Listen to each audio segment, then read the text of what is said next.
The number one thing I heard in line, number one, was, Gary, I was waiting to get up here and I thought about what I was gonna ask you, and all 28 things that came through my mind since I've been flying out here or while I was in line, I already know what you're gonna say.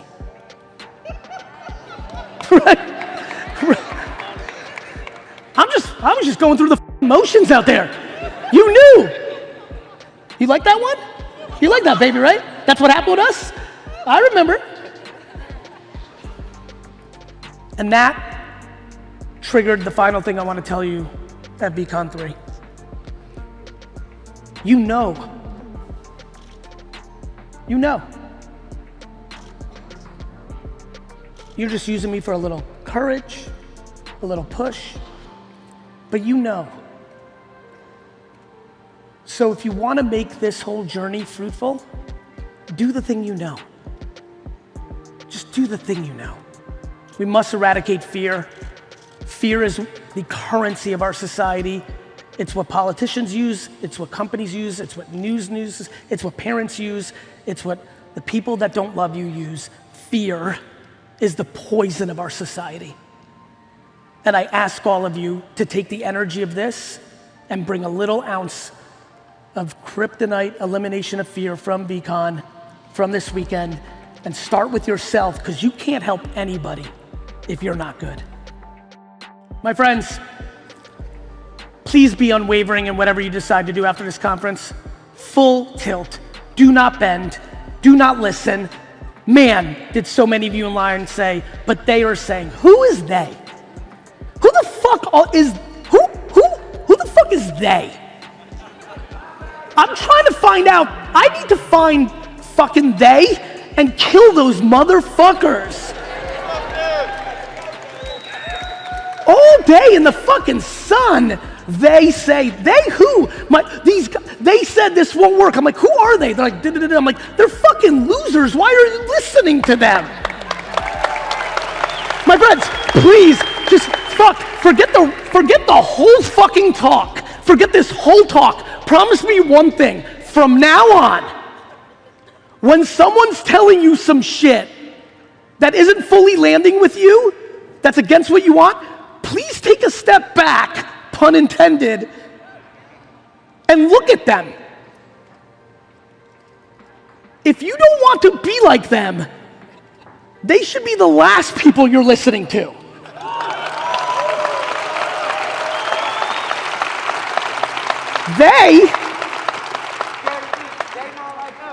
They're not like us is right, bro. Thank you, my guy. Love you, bro. Listen to me. Thank you, bro. Listen to me. You are all listening to a lot of they, and almost always they are losing, and they just want you to lose too. They may not realize it. I don't know if you've heard it. It's called misery loves company. My friends, you've got to stop listening to they, and you need to lean into being unfucking wavering. This was the original logo of VFriends for a very specific reason. I am the byproduct of somebody who told me always and every day that I was capable.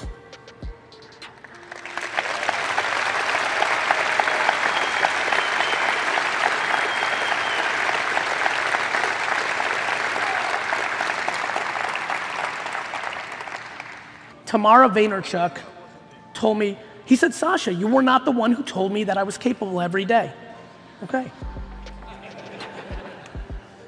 My mother told me I was capable every day. She held me accountable for all the dumb shit I did.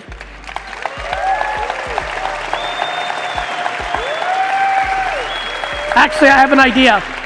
Just because this will be really enjoyable when we fly home tonight, can everybody make some noise, preferably more than the noise you made for Sasha, for my mother, Tamara Vaynerchuk, right now? Everybody up, everybody up, everybody up, everybody up, everybody up, everybody up.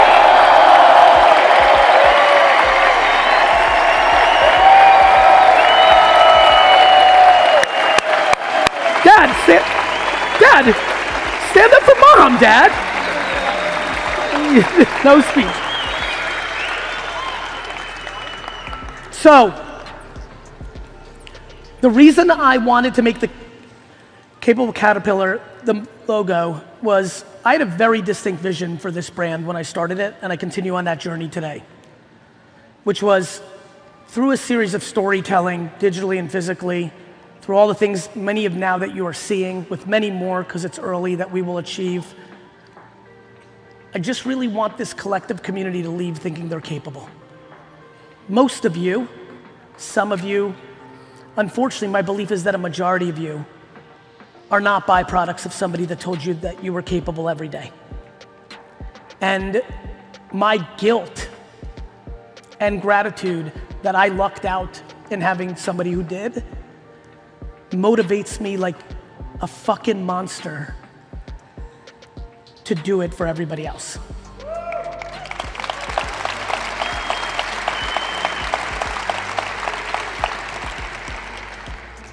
You know how it's weird when you work out and then like, if you get more advanced in it or if you work out with somebody, you think that you're done and you can't do it, but you actually have like 17 more fucking reps in you?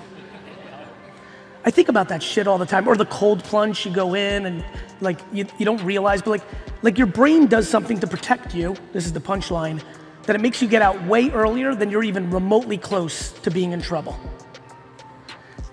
That's how I feel after these 3 days of talking to so many of you. So many of you are so much more capable than you think, and I can see it in your eyes that you don't think you can, and it's so blatantly obvious to me that you can. I just want all of you to know from the bottom of my heart, you're dramatically more capable than you think you are.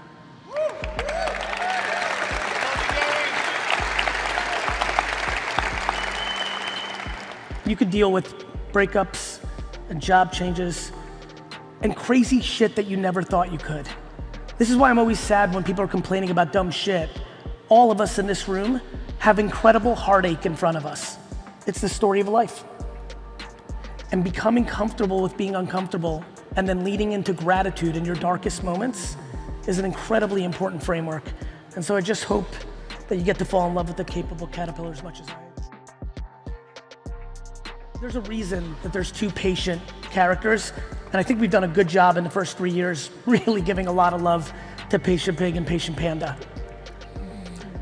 I believe that the biggest thing that is holding back most people is their lack of humility. I am profoundly taken aback by people's ego. We invited so many different people here. I used a lot of my tickets for different people here. So many of them seemingly successful and have so many things.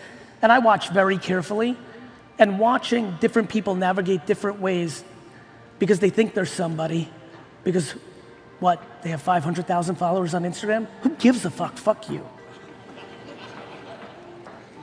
Humility is an unbelievably beautiful and remarkably powerful trait. I want everybody to hear me nice and slow as I deliver this sentence. When you do not deploy humility, you are posturing. You are deploying ego. You are manipulating. You are dancing around, not physically. When you do that, especially if you're good at it, you can usually trick 50, 60, maybe even 90% of the people. The problem is, when you're doing that, you're also exposing you to the 3, 5, or 10% of people that you actually want to be winning with. I'm gonna let this get claps. My friends, you are not tricking winners, you are losing credibility with winners. Please, learn how powerful humility is. If you've been enjoying getting away with not being humble, I promise you when you look around the circle of the people it's working on, it's not the greatest circle you can be in. This is very imperative. Please understand this. You could have unbelievable ambition, confidence for days, gusto and competitiveness, all of it.